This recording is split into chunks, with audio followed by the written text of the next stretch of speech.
क्या आपको कभी ऐसा रिग्रेट हुआ यहाँ आने के बाद कि मेरे पैसे कहीं ख़राब ना हो जाए? उनका एक्सीडेंट हो गया, मतलब एक्सीडेंट ऐसा हुआ था कि जान बचनी मुश्किल थी उस टाइम पे। बीच बीच में आपके चेहरे पे हंसी आ रही है, लेकिन जो गम है वो आपका पीछा छोड़ नहीं रहा अब भी। मतलब जो नहीं देखा था ना वो दिखा दिया लाइफ में।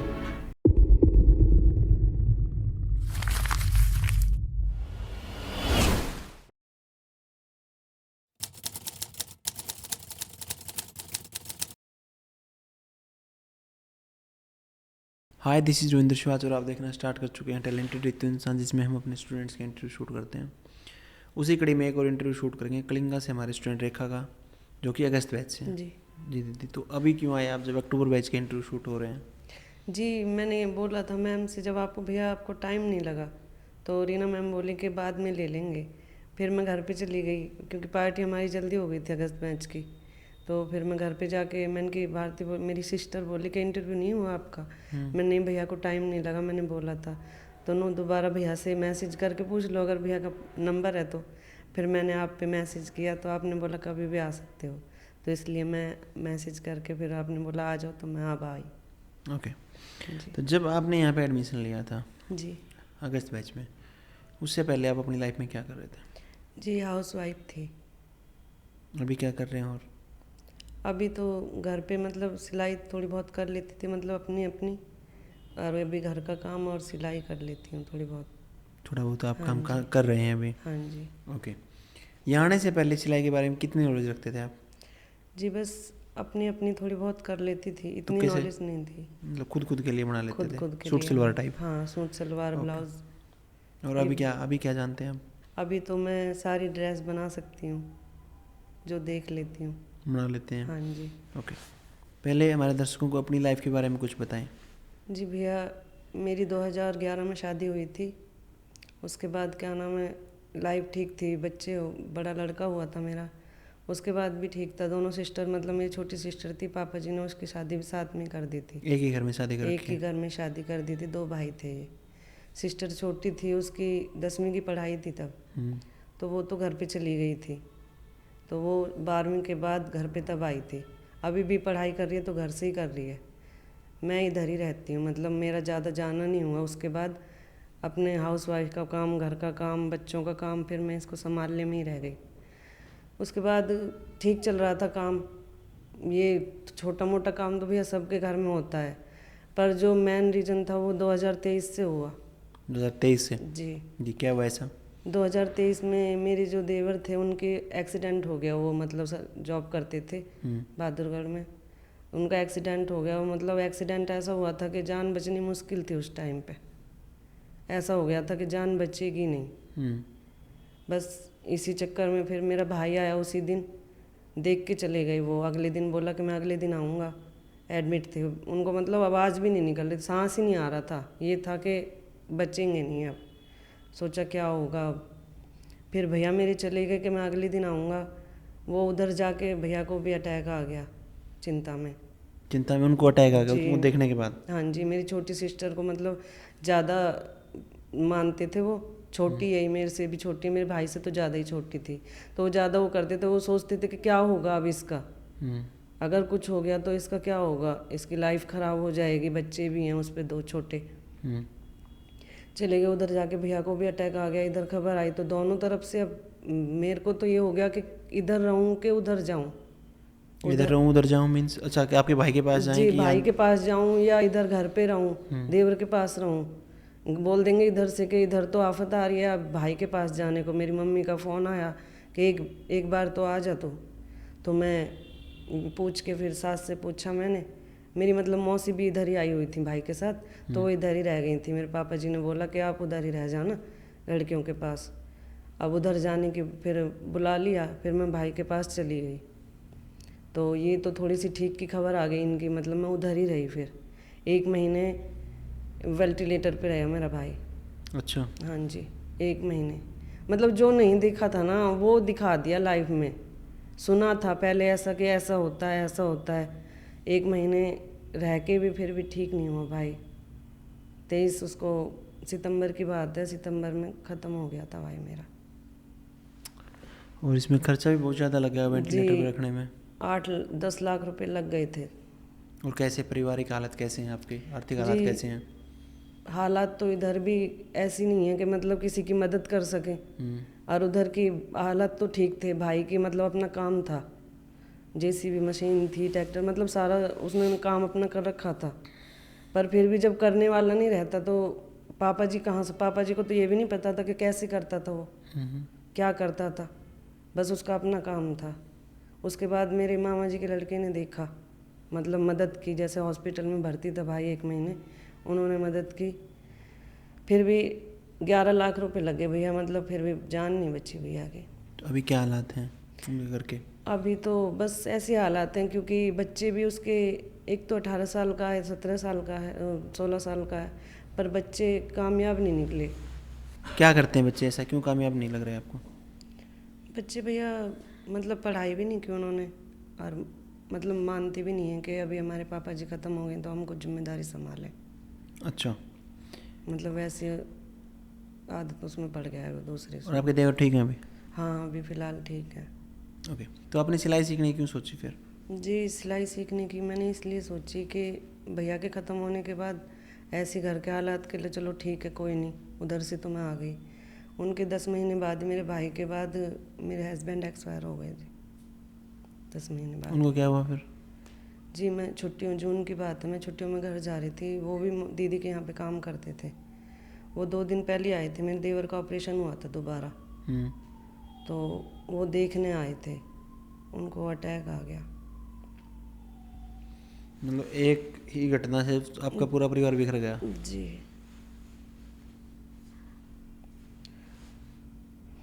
फिर अभी कैसे कर रहे हैं आप? अभी आपके परिवार में जैसे मान के चलिए जो आर्थिक साधन है वो कैसे आप जुटा रहे हैं अपने बच्चों को पालने के लिए? भैया बस अभी ये भी थोड़े ठीक से हो गए हैं, तो ये भी लग रहे हैं, मतलब ऐसे पेट्रोल पंप पे। बस का तो नहीं है, मतलब अभी उसे हालत नहीं है, क्योंकि चोट ज़्यादा लगी थी इनके। तो कुछ मेरी सिस्टर करती थी, तो सिस्टर इधर बैंक में थी, कोटक महिंद्रा में, तो वो करती थी, अभी उसकी भी जॉब छुट्टी हुई है। तो मैंने जो शॉप खोल रखी है घर पे ही, किस चीज़ की? कॉस्मेटिक की, कपड़ों की, फैब्रिक की, मतलब सब सामान है। ओके। हाँ, पर है घर में अभी। ठीक है। तो उसके बाद हस्बैंड ख़त्म होने के बाद ऐसे ही चलता रहा। फिर मेरी सिस्टर बोली कि कुछ तो करना पड़ेगा, अभी सारी जिम्मेदारी हमारे ऊपर है। तो बोला तुम सिलाई सीख लो दीदी, इतने कहीं नहीं काम बन रहा। मैंने कि मैं कहीं जाऊंगी तो घर वाले बोलेंगे, बाहर वाले बोलेंगे, उनके बोलने तो काम तो हमें करना है। बाहर वाले कौन सा अनाज की बोरी रख के जाएंगे घर पे? जब किसी को समस्या है, सपोज कीजिए आप किसी भी समाज से बिलोंग करते हैं, मैं किसी समाज से बिलोंग करता हूँ या किसी रिलीजन से बिलोंग करता हूँ, मेरा ऐसा पर्सनली मानना है, अगर हमें समस्या है ना तो कोई समाज का ठेकेदार या धर्म का ठेकेदार घर पे आके ये नहीं कहेगा कि आपके बच्चे भूखे मर रहे हैं। जी। सलाह देने से भी आ जाएंगे, हाँ। ये मत करो, वो गलत हो जाएगा, वो मत करो, ये मत करो, लेकिन पैसा जेब से कोई निकाल के नहीं देता। और मैं तो उस इंसान को ही मूर्ख मानता हूँ जो काम करने से पहले सोचता लोग मेरे बारे में क्या सोचेंगे। जी भैया, मैं कभी घर से बाहर नहीं निकली हूँ। अभी ससुराल में आके भी मैं घर पे ही रहती थी, इधर भी मेरी सिस्टर जाने लगी थी, जैसे वही करती थी बाहर भीतर का काम। मेरे हस्बैंड भी मतलब राजी नहीं थे कि बाहर जाऊँ मैं कहीं। उसके बाद फिर मैं बोली, मैंने कि ऐसा बोलेंगे सब, बोला था बहुतों ने, बोला था गांव में सीख लेगी। तो मैं बोली, मैंने कि गांव में तो नहीं सीखूंगी मैं। मेरी सिस्टर बोली सीखेगी तो बाहर ही सीखेंगी, उधर सीखो ना जहाँ कुछ नया सीखने के लिए मिले, यहाँ पे सीखने से क्या फ़ायदा। कुछ आता था सिलाई का आप पहले करते हाँ, थे? बस सूट और सूट ब्लाउज सलवार? कर लेती थी। हाँ। सूट, सॉरी आपने पहले ही बताया सूट ब्लाउज जी आप कर जी लेते थे। जी। यहाँ पे क्या नया सीखा फिर आपने? यहाँ पे तो मैंने बहुत कुछ नया सीखा। लेकिन यहाँ से सीख के जाने के बाद आप अब फिर से उसी गांव में हैं, जी। क्या जो चीज़ें यहाँ पे आपको सिखाई गई प्रॉपरली, जो अलग अलग प्रकार की ड्रेसेज हैं, उनकी डिमांड है आपके गांव में? जी, गांव में तो है डिमांड, फिर बाहर से भी है, ज़्यादातर बाहर से आ रही है। बाहर से आ रहे हैं आपके हाँ, पास जो ऑर्डर्स? मतलब मेरे रिश्तेदारी में, मतलब इंस्टाग्राम चलाती हूँ जो साथ में है। अच्छा, मेरी इंस्टाग्राम में सिस्टर। चलाते हैं? जी, मतलब वीडियो तो मैंने बाद में ही डाली भैया, इधर की जो मतलब इधर बनाई थी, तो पहले तो मैंने डाली नहीं, मैंने कि पता नहीं क्या बोलेंगे, फिर सब बोले कि डालने लगोगे तभी तो पता चलेगी कि कुछ सीख रहे हो, बिल्कुल। और नहीं बताओगे तो किसी को क्या पता चलेगी। तो उसके बाद फिर मैं शुरू करने लग गई, फिर मैंने यूट्यूब पे भी चैनल बना लिया अपना। तो जब पहली क्लास आपकी हुई थी जिसमें बेसिक ट्रेनिंग दी गई थी आपको, जी। मशीन चलाना सिखाया गया था, उस दिन कैसा फील हुआ था पहले दिन जब आप इंस्टीट्यूट पे आए थे? पहले दिन तो मैं थोड़ी नर्वस थी भैया, पहले दिन मशीन का बताया मैम ने, मशीन के बारे में, मतलब ये चलानी नहीं आती थी ना, सिंपल मशीन है घर पे। तो पहले दिन तो मेरे को नर्वस हुई पे कैसे यहाँ पे करूँगी मैं। फिर उसके बाद धीरे धीरे आने लगी ना, तो थोड़ा फ्रेंडशिप भी हो गई सबसे, और फिर मेरे साथ में आती थी उधर से 2-3 जने, तो फिर आदत सी बन गई। फिर तो मेरा मन लगने आने जाने की भी आदत बन गई। फिर मेरे को नहीं लगा। 3 महीने के दौरान लगभग खर्च कितने हुए पैसे आपके यहाँ पे? भैया ज़्यादा नहीं हुए, बस ये मान लो कि 35,000 रुपये हुए होंगे बस। 35,000 रुपये, क्योंकि लगभग 15,000 रुपये आपकी फ़ीस हुई जी। और 10-20,000 रुपये का फैब्रिक। कि ड्रेस बना के देखी कि आपने नहीं देखी फिर? हाँ जी देखी है जी। किसके लिए बनाई? अपने लिए ही बनाई थी, एक मेरी सिस्टर के लिए बनाई थी। ओके। हाँ जी। बीच बीच में आपके चेहरे पे हंसी आ रही है, लेकिन जो गम है वो आपका पीछा छोड़ नहीं रहा। आप भी उलझे हुए हैं आप उन्हीं दुखों में, मुझे ऐसा लगता है। नहीं भैया, अब तो मैं बहुत ज़्यादा आगे बढ़ने की कोशिश कर रही हूँ, छोड़ रही हूँ, पर क्या करूँ, टाइम पे तो वो चीज़ें याद आ ही जाती हैं। लेकिन आप इस चीज़ को ध्यान रखें, जहाँ तक मैंने ज़िंदगी को अनुभव किया है, मैंने गवर्नमेंट जॉब भी की है काफ़ी दिनों तक, और पापा मेरे भी एक्सपायर हुए हैं, सबके घर में सबकी कहानियाँ हैं, ये हर घर की कहानी है। लेकिन आप इस चीज़ को मान के चलें, हम पास्ट को पकड़ के बैठ नहीं सकते। हाँ, एक इंडियन फिलोसफी है जो अपनी उसमें ऐसा बोलते हैं कि मरने वाला मर जाता है, लेकिन जिंदा जो रह गए उनको जीना ही पड़ता है। उनका दिल करे या ना करे, जीना ही पड़ता है। खुशी के साथ रहेंगे तो अच्छा रहेगा, क्योंकि जितना आप जकड़े रहेंगे ना उसी पास्ट को लेके, वैसे फिर आपके बच्चों के साथ आपकी बॉन्डिंग अजीब सी हो जाएगी, आपके चेहरे पे हमेशा नेगेटिविटी दिखने लग जाएगी। नहीं भैया, पहले तो रहती थी, अभी तो मैं इधर, जब से मैं आई हूँ इधर ही, तो मैम की बात सुन के, आपकी बात सुन के, तो तब से तो मैं बहुत चेंज हो गई हूँ, सोचती नहीं हूँ पहले की बात। खुश रहना चाहिए, मेरा ऐसा मानना है। खुश ही रहती हूँ। 3 महीने में भैया फिर एक बार और आगे के मेरे पापा की मतलब नस फट गई थी, इधर में सिलाई सीखने आती तब, अभी की बात है। तो उसमें मैं आती तो थी, पर ध्यान तो उधर ही बस बची गए हैं। पापा भी मुश्किल से इधर ही इलाज करवाया था उनका। जो होना है होता है जी। आप इस चीज़ को मान के चलें। अब ना आप साधु संत हैं, ना मैं ऐसा नहीं कह रहा कि कल को हमारे घर में होगा तो मैं नहीं सोच पाऊंगा, सोचेंगे सभी।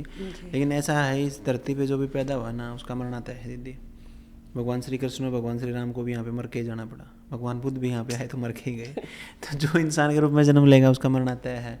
और अगर हम इन घटनाओं को नॉर्मली देखेंगे, थोड़े दिनों ठीक है, 10-15 दिन 20 दिन हमारा नेचर चेंज होता है, हमें दुख होता है, लेकिन उसके बाद उसको पकड़ के नहीं बैठेंगे हम, और ये कभी नहीं सोचेंगे कि मेरे साथ ही ऐसा क्यों हो रहा है।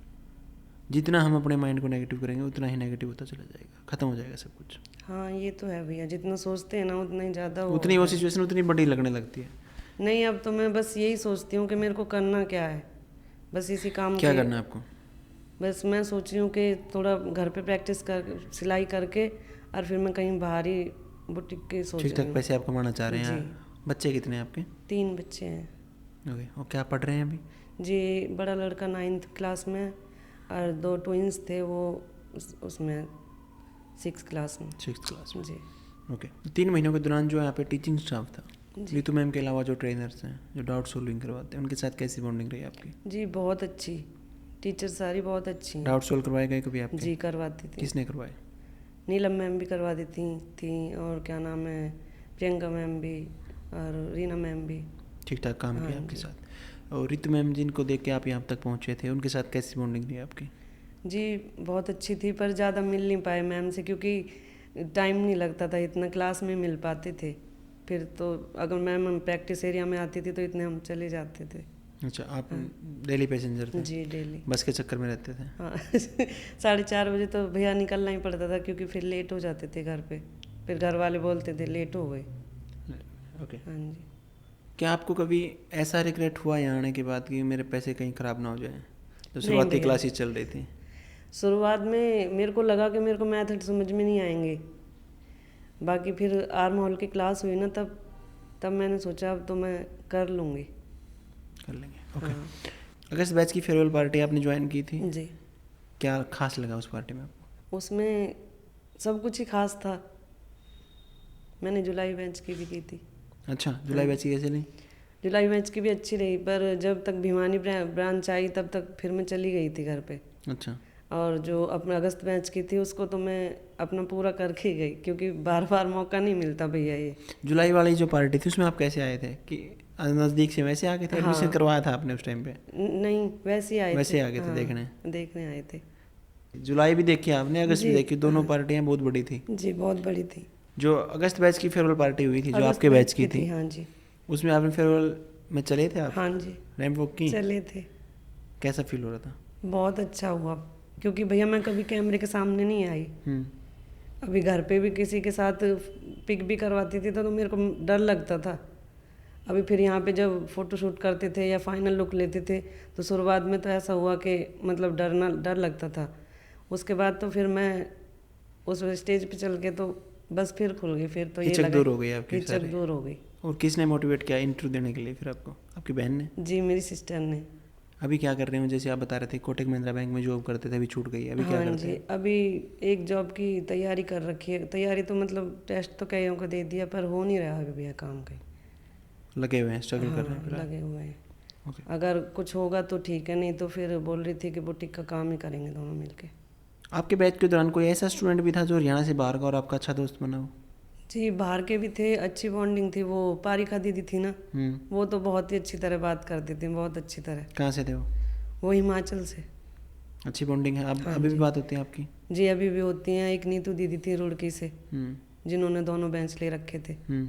उनसे भी बहुत अच्छी बॉन्डिंग हुई थी। वो उनसे बात करती हूँ मैं अभी भी, उनकी भी कॉल आ जाती है। ठीक है। जैसा कि आपने बताया, आपने ज़िंदगी में काफ़ी कुछ झेला है और काफ़ी अप्स एंड डाउन्स देखे हैं ज़िंदगी में। जी भैया। तो इन सब चीज़ों को देखने के बाद आप महिलाओं को क्या संदेश देना चाहेंगे? मैं भैया महिलाओं को यही संदेश देना चाहती हूँ कि अपने कैरियर में अपना कुछ करो, जिससे कि किसी के ऊपर ना रहो। अपनी कमाई खुद की अपनी होती है, किसी के ऊपर रह के आज मैं जैसे बैठी हूँ कि कुछ करने के लिए आगे बढ़, इससे पहले बढ़ लेती तो बहुत अच्छा होता। ये बेसिकली कहना चाह रही हैं दीदी, और मैं कई ब्रांचेस पे से विजिट पे जाता हूँ तो कहता भी हूँ कि जिस पति, जिस पिता, जिस भाई के भरोसे हम जी सोचते हैं ना, कब ज़िंदगी ऐसे से ऐसे हो जाएगी पता नहीं है, जी है ना? अब जैसे आपके परिवार में एक के बाद एक संकट आने स्टार्ट, और देखो कहाँ क्या स्थिति पहुँच गई। जी अगर आप निर्भर होते खुद के ऊपर पहले से, तो आपकी मानसिक हालात ऐसे नहीं होते। जी ये भैया। मैं दावे के साथ कह सकता हूँ। मेरे को मौका नहीं मिला ना ऐसा निकलने के लिए। मौका देता ही नहीं है समाज। समाज पहले कहता है कि जब मैं कमा रहा हूँ तो तुझे क्या ज़रूरत है? हाँ, बस ये है ना? अगर वो सोचेगा कि मेरी वाइफ को मैं कुछ करवा भी दूँ तो फिर समाज वाले कहेंगे क्या ज़रूरत है, और उसको घर से बाहर निकाल रहा, तेरी कमाई से पूरा नहीं चल रहा काम। तो ये जो चीज़ें हैं ना, इसके बाद क्या है कि हमने एक 50% जो पॉपुलेशन है उसको हमने हटा दिया है बेसिकली काम करने से। और जब तक वो पॉपुलेशन काम नहीं करेगी, प्रॉपर महिलाएं इस समाज के उत्थान में आगे नहीं आएंगी, काम में आगे नहीं आएंगी, तो एक दिन ऐसा आएगा कि पता नहीं घर में क्या सिचुएशन घटेगी और उसके बाद उनको आना पड़ेगा, फिर मजबूरी हो जाएगी। हाँ जी भैया, मजबूरी हो जाती है फिर। तो इससे पहले ही अपना जो करना है वो करने के लिए तैयार हो, खुद के दम पे खुद के दम पे स्टार्ट जियो। करना चाहिए मेरे हाँ हिसाब जी, से। किसी के ऊपर मत रहो, बस मैं तो यही कहना चाहती हूँ, अपने दम पे जियो। जो अपने दम पे जीने में मजा है वो किसी और के ऊपर रहने में नहीं है। बिल्कुल। जी, वो कहते हैं ना कि दिवाली मनानी है तो अपने दम पे मनानी अपने है। दम पे मनाओ। ओके। तो अभी आप देख पा रहे थे हमारे स्टूडेंट रेखा परमार को, जो कि बिलोंग करते हैं कलिंगा गांव से, जो कि भिवानी के नज़दीक ही पड़ता है। और जैसा इन्होंने बताया, उसकी स्टोरी को आप ध्यान से अगर सुनेंगे तो आपको समझ में आएगा कि जीवन कैसे कैसे रंग दिखा देता है। इसलिए इन बातों को थोड़ा ध्यान से समझें और खुद के दम पे कुछ करने की सोचें, क्योंकि हर इंसान अपने आप में यूनिक है। हम अलग जन्म लेके आए हैं, अलग जन्म लेके ही हमें मरना है। और जब हम सारा जीवन किसी दूसरे के ऊपर डिपेंड हो जाएंगे तो पता नहीं मालिक क्या दिन दिखाएगा, और वो हमारे लिए बहुत खतरनाक हो सकता है। तो इन्हीं बातों के साथ इस इंटरव्यू को हम समाप्ति की ओर लेके जाएंगे। आशा और उम्मीद दोनों करेंगे कि रेखा परमार अपने जीवन में, आप मेरी बहन, बहुत आगे बढ़ पाएँ। और मिलते हैं आपसे नेक्स्ट इंटरव्यू में। तब तक के लिए देखते रहिए टैलेंटेड रितु इंसान। Thank you.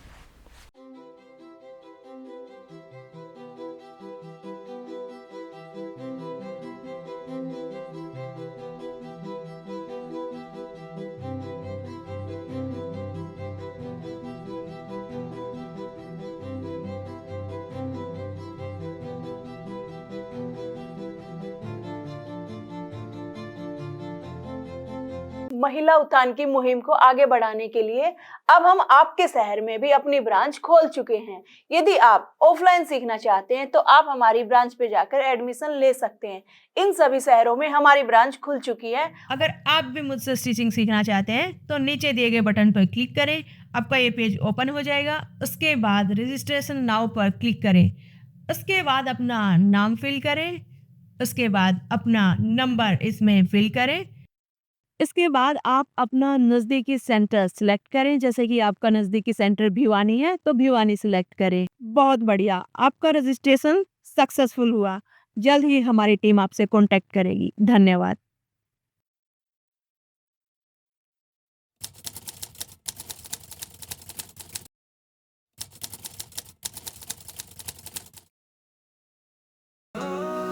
ये तो इंसान नाम है उसका।